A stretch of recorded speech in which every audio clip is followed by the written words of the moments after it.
नागपुर नामक गांव में एक गरीब किसान रहता था। वो बड़ी मेहनत करके अपने खेत में फसल उगाता था। उसका नाम था किट्टू। उसको एक पत्नी और बच्चे भी थे। वो लोग अपने खेत के बाजू में ही झोपड़ी बनाकर झोपड़ी में रहते थे। किट्टू के पिताजी ने बहुत सारा कर्जा करके रखा था। उसे चुकाने के लिए किट्टू बहुत मेहनत करता था और परेशान भी रहता था। फसल में जो भी उगाया उसको बाजार में बेचकर घर आता था। वो देख कर्जा देने वाले तुरंत आ जाते थे। उनको पैसे देने के बाद हाथों में नहीं के बराबर पैसा रहता था। वो देख पत्नी, क्या है जी, इतनी मेहनत करके कमाया पैसा ब्याज में ही चला गया। अब इतने पैसे में अपना घर कैसे चलेगा? ये कर्जा कब खत्म होगा जी? किट्टू, हारे मेरे पिताजी की किए सो गलती की सजा अपन लोग भुगत रहे हैं। उन्हें जो शौक पाल रखे थे उसमें अपनी जमीन जायदाद चली गई और कर्जा अपने ऊपर डालकर चले गए आराम से, कहकर दुखी होते हैं। एक दिन कर्जा देने वाला एक आदमी को लेकर किट्टू के पास आता है और उनसे कहता है, बेटा किट्टू, तुम हमारा कर्जा चुका नहीं सकते, ये हमें समझ में आ गया। इसलिए तुम्हारे पिताजी ने तुम्हारे घर के पेपर मेरे पास गिरवी रखे थे ना, मैं वही ले लेता हूँ। इसके बदले में मैंने तुम्हें जो पैसे दिए थे, इससे तुम्हारा कर्जा चुकता हो गया। दूसरा आदमी, तुम्हारे पिताजी ने तुम्हारे खेत के पेपर मेरे पास रखे थे, वो भी मैंने इसे दे दिया है। अब तुम्हें मुझे पैसे देने की जरूरत नहीं है। किट्टू, ये क्या बोल रहे हो जी आप लोग? ब्याज तो देता ही आ रहा हूँ ना मैं, फिर बेचना क्यों? मैं इसके लिए तैयार नहीं हूँ। ये सुन आया हुआ व्यक्ति, बेटा तुम बेमतलब ही चिल्ला रहे हो, अब कोई फायदा नहीं। अब तुम तुरंत घर और अपना खेत छोड़कर चले जाओ, नहीं तो मेरे आदमियों से खाली करवाता हूँ। तू मुझे नहीं जानता शायद, प्यार से बता रहा हूँ, सुन ले, ऐसा कहता है। ये सुनकर वो अपना सामान लेकर घर और खेत छोड़कर दूसरे गांव की तरफ निकलता है।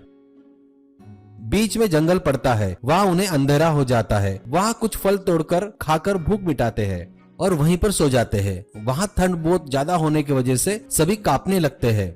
सुबह होती है और वो लोग देखते हैं वहाँ पर एक बहुत बड़ा पेड़ होता है और उस पेड़ में बहुत बड़ा होल भी होता है। वो लोग अंदर जाकर देखते हैं तो उन्हें वो बड़ा पसंद आता है। किट्टू अपनी पत्नी से कहता है, अपन पड़ोस के गांव में जाकर काम करने से अच्छा है यहीं रहकर जंगल में मिलने वाले जंगली कंद और शहद जमा करके बेचते हैं तो पैसा अच्छा आएगा। पत्नी, सही बोल रहे हो जी, वहाँ जाकर काम करने से तो अच्छा है यही थोड़ी मेहनत करेंगे तो अच्छा रहेगा। और वो सभी लोग जंगल में कंद और शहद जमा करके हाईवे के बाजू में बेचने लगे।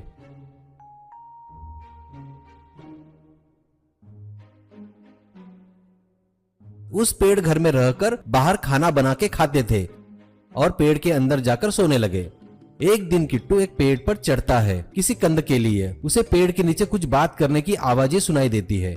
नीचे कुछ चोर लोग बातें करते रहते हैं। उसका नाम था नायक। सब लोग ध्यान से सुनो, मुझे लगता है अपना ठिकाना पुलिस को पता चल गया है, इसलिए हमें दूसरा ठिकाना ढूंढना पड़ेगा। अगर किसी को कोई अच्छा ठिकाना पता हो तो बताओ, अपना और अपने लोगों का चोरी का माल लेकर वहाँ चलेंगे। इसमें से एक बंदा बोलता है, मैंने यहाँ से कुछ दूर पर एक बहुत बड़ा पेड़ देखा है, उसमें एक बहुत बड़ा होल है, मुझे लगता है वो अपने लिए ठीक रहेगा, ऐसा कहता है। नायक, ऐसा है क्या? लेकिन बरोबर देखा ना, वहाँ कोई रहता तो नहीं ना? नहीं भाई, वहाँ कोई नहीं रहता, खाली है वो जगह, उसे देख के भी बहुत दिन हो गए, एक बार मैं जाके चेक करके आता हूँ। ऐसा बोलकर वो सभी लोग वहाँ से चले जाते हैं। उसके जाने के बाद पिट्टू पेड़ पर से ही कूदता है और घर की तरफ तेजी से भागने लगता है और घर जाकर सबसे कहता है, मैं जैसा बोलूंगा वैसा ही करो, ठीक है, ऐसा कहता है।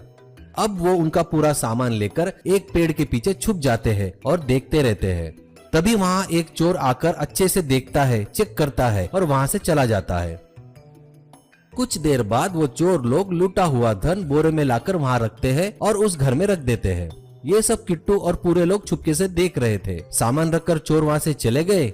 किट्टू चलो कहते ही सभी लोग उसके साथ वहाँ पर आते हैं। अंदर जाकर देखते हैं तो बहुत सारे बोरे रखे हुए थे। किट्टू खोलकर देखता है तो उसे बहुत सारा पैसा और गहने मिलते हैं। फिर किट्टू के इशारे पर सभी लोग मिलकर एक एक बोरा उठाकर वहाँ से चले जाते हैं। फिर चोर लोग वहाँ आते हैं पर उनके बोरे कम हो गए, उनको ध्यान में नहीं आता। अब किट्टू उन पैसों से बड़ा बंगला, कार सब खरीदता है और ठाठ से जीता है।